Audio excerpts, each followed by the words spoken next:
Horror Stories by Forest Secrets.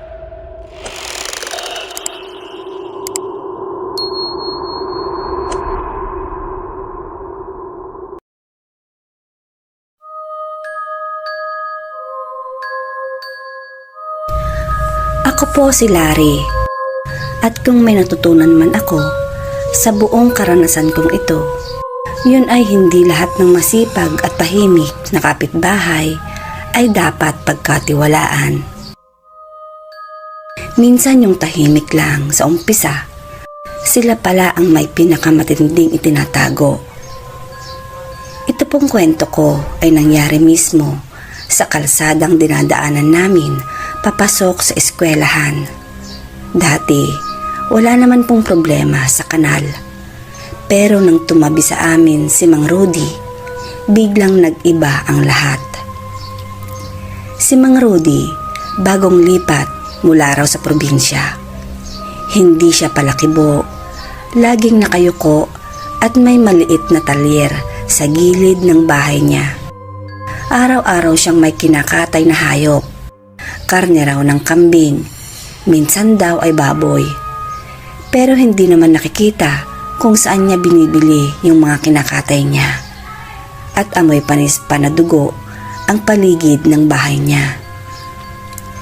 Tiniis ng mga kapitbahay kasi daw ay mabait naman siya.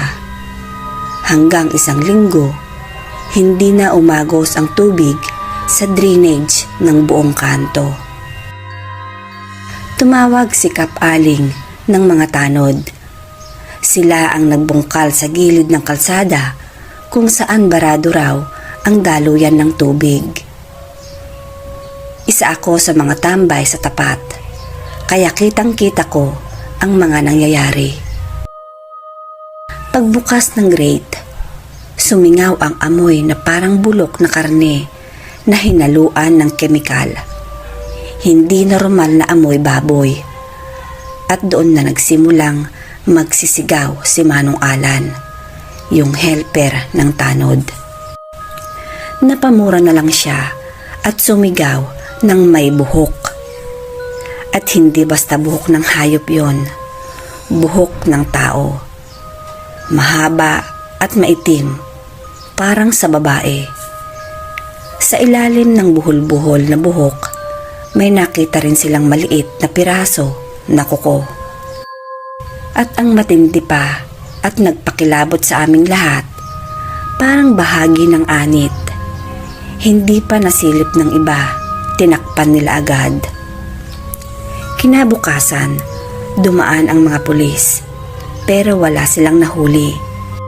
Dahil pagdating nila, wala na raw si Mang Rudy. Iniwan ang bahay, iniwan ang talyer.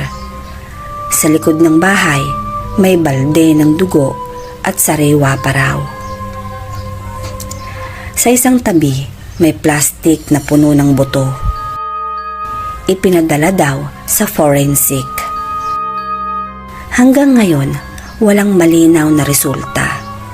Pero may isang batang naglalakad pa uwi ng hapon ang nagsabi sa amin. Nakita ko po siya kagabi, nakatayo sa kanal. May hawak siyang isang ulo. Tapos ay parang may kinakausap siyang nakalubog. Saad ng bata.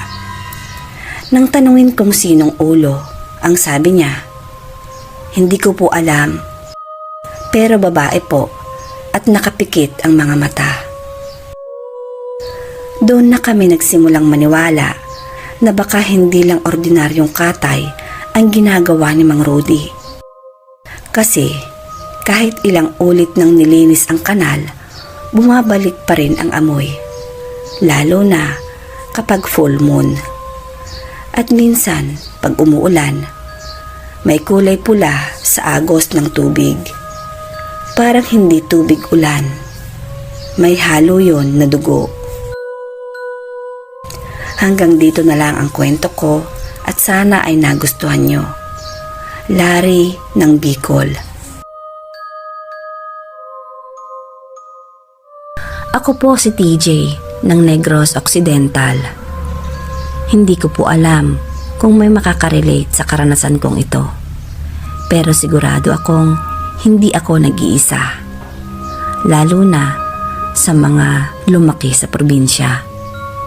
Yung tipong bawat baryo may alamat, bawat kanto may babala. Subalit sa amin ay iisa lang na bilin mula pa noong bata ako.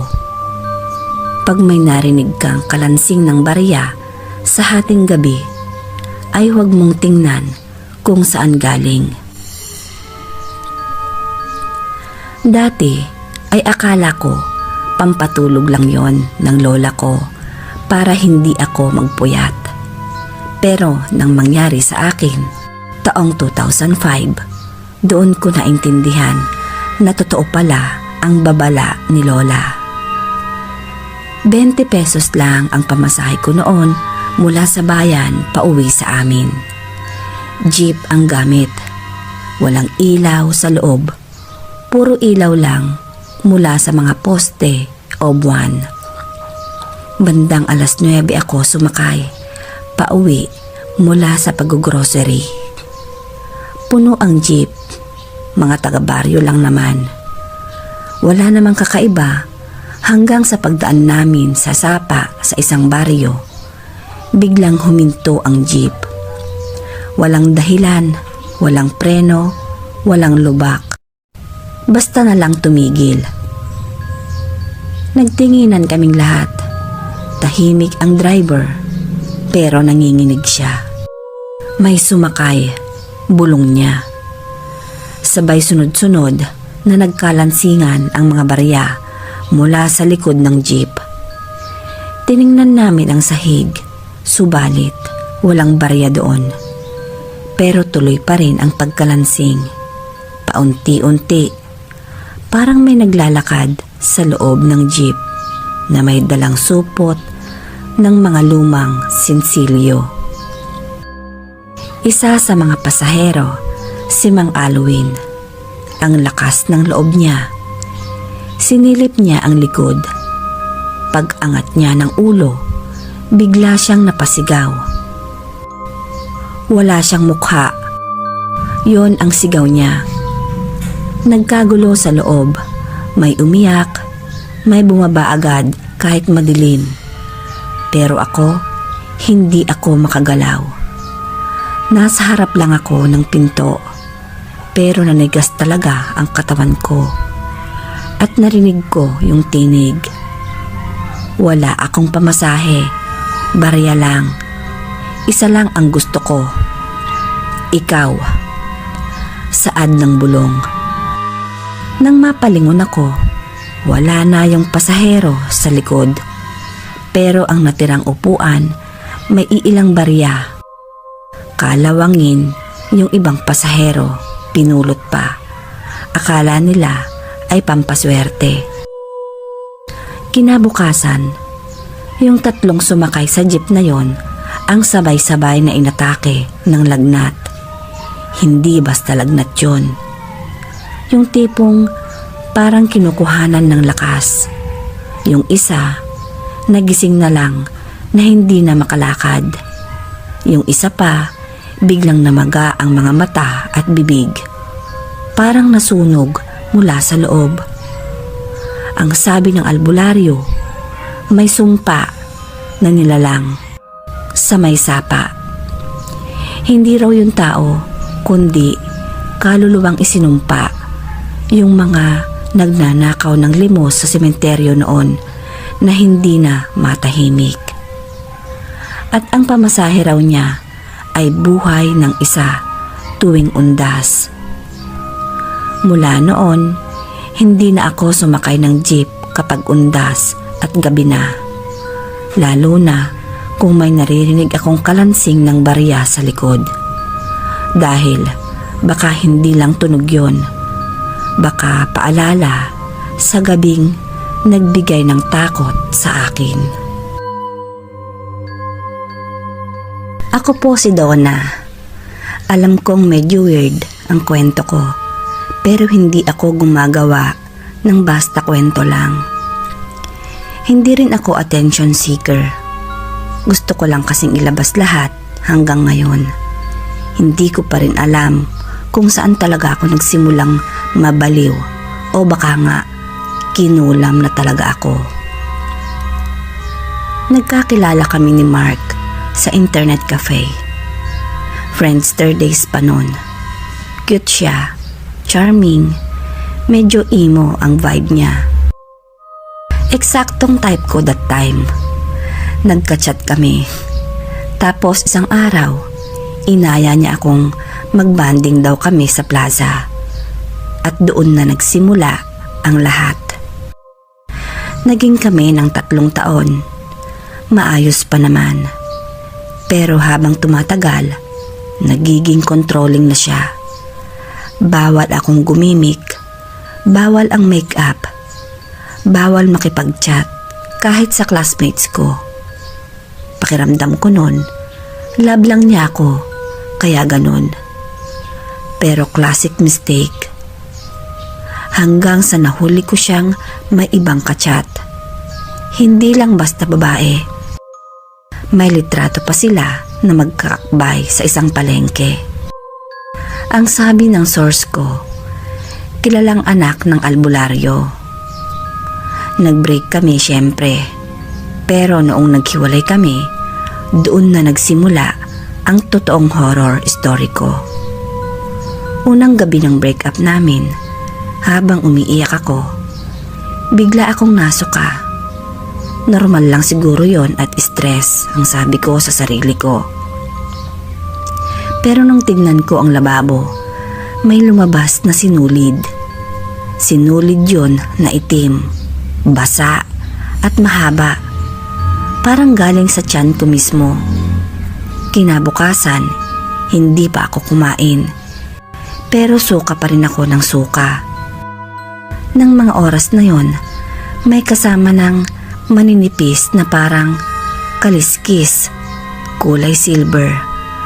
Parang sa isda, pero tuyong-tuyo. Sabi ng nurse sa health center, baka hyperacidic lang daw ako. Paano magiging normal ang pagsusuka ng sinulid? Saad ko sa sarili. Pinilit kong huwag pansinin yon. Pero kada may nababanggit ng pangalan ni Mark, mapachat, tawag o kahit ano lang na iniisip, sumasakit bigla ang sikmura ko. Tapos ay nasusuka ulit ako. Natruma na akong makarinig ng pangalan niya. Binura ko lahat ng conversation namin, litrato at mga alaala. Pero ganun pa rin, random moments. Tulad na lang habang naliligo o biglang tulog sa jeep. Bigla na lang akong napapahawak sa tiyan ko. Tapos ay nasusuka ulit ako. Pareho pa rin sa nangyayari. Sinulid, minsan may buhok, minsan may kaliskis. Hanggang isang araw, may nag-message sa akin sa messenger. Wala kaming mutual friends. Ang pangalan niya ay Aling Luding. Anak, may humihiling na itali ka sa loob. Sa isip at sikmura, kilala ko kung kanino galing yan. Saad ni Aling Luding. Akala ko scam lang, pero sinend niya ang picture naming dalawa ni Mark. Yung picture namin sa internet cafe noong 2004 pa yon. At private yon. Tapos sinend niya pa yung buong pangalan ko, pati kung saan ako nakatira. Sobrang kinilabutan at natakot ako ng mga oras na yon. Ang sabi niya, may ginawa daw si Mark nung una kaming naging mag-on. Humingi raw siya ng tulong para hindi ako makakalimot. Ginamitan ako ng taling isip at kain tiyan. 2 klase raw ng kulam ng epekto ay pananakit, pagsusuka at pagkabulok sa loob tuwing maaalala mo ang pangalan at ang taong humiling na yon. At hindi raw ako makaka-recover hanggat hindi ko binabanggit ang pangalan niya nang walang takot. Pero paano kung tuwing babanggitin ko, sinusuka ko ang sarili kong laman? Sa ngayon ay bihira na akong kumain ng maayos. Payat na ako. May araw na okay ako, pero may gabi na hindi ako makatulog dahil may gumagalaw sa sikmura ko. May mga tunog, parang kinakalkal na sinulid sa loob. Hindi na rin ako nagsasalita ng madalas, lalo na kapag napag-uusapan ang nakalipas ko. Ayoko na at natatakot na ako. At kapag may nagtatanong kung sino ang unang minahal ko, ngumingiti na lang ako. Pero sa loob-loob ko, alam kong buhay pa yung pangalan sa tiyan ko. Maraming salamat po sa pagbabasa at sana ay maging maayos na rin ang sitwasyon ko.